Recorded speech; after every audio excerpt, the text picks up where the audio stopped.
qui ont un impact sur le développement donc, du pays.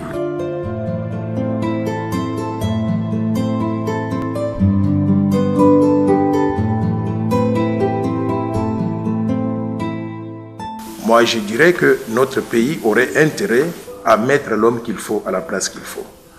Aujourd'hui, nous avons besoin, par exemple, d'un gouvernement qui comprend ces choses-là et qui prend des initiatives. Les livres que j'ai publié des livres pour expliquer le plan Marshall, ce qui peut être fait pour arriver à mettre en place tous ces mécanismes pour financer les secteurs différents. Ces livres sont accessibles à tout le monde. Je les avais même remis à main propre au chef de l'État, au président de la République. Mais je peux vous assurer que pour quelqu'un qui prend un livre et qui le lit, il n'aura jamais les mêmes connaissances que l'auteur du livre lui-même. Donc, ce sont des choses qui exigent une certaine expertise, une certaine formation de plusieurs années, et j'ai peur qu'on ne soit pas à mesure donc, de le faire, sauf à voir des gens qui l'ont déjà fait et qui le font sur place et qui s'entourent d'autres personnes pour les entraîner, pour qu'il y ait ce que j'appelle donc renforcement des capacités au niveau du pays pour la suite.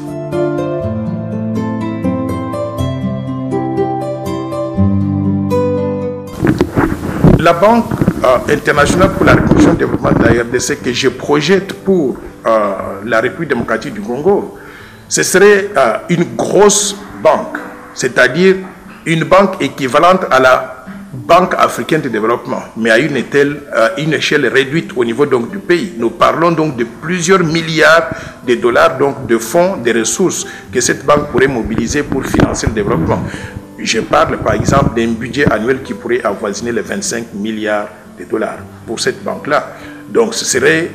je vous donne un exemple pour que les gens puissent comprendre, parce que certaines personnes pensent que je sors ces chiffres-là pour m'amuser.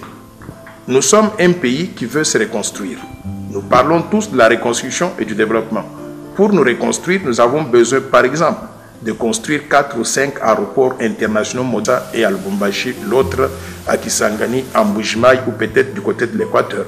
5 aéroports modernes. Mais comment voulez-vous construire ces aéroports-là sans pouvoir avoir un mécanisme qui mobilise les ressources et qui les utilise pour exécuter donc les projets?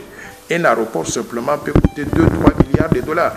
Donc on a besoin de mécanismes puissants de mobilisation des ressources, non seulement des ressources intérieures, mais également des ressources internationales, pour arriver à utiliser ces ressources pour financer la réalisation de ces projets. Je donne un deuxième exemple.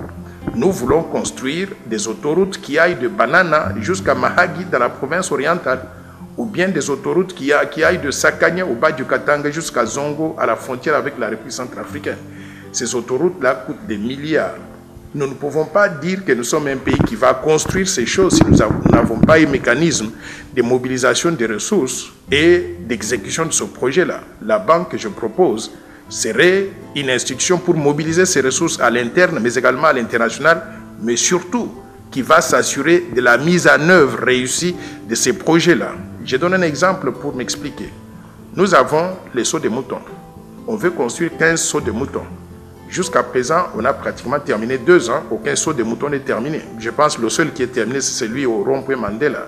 Les 15 autres, et pourtant un seau de mouton n'a qu'une longueur d'environ 50 mètres. Nous sommes incapables de terminer la construction de ces seaux de mouton.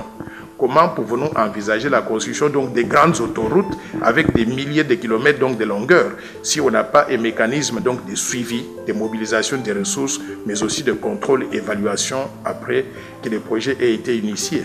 La banque que je propose pourrait jouer ce rôle-là.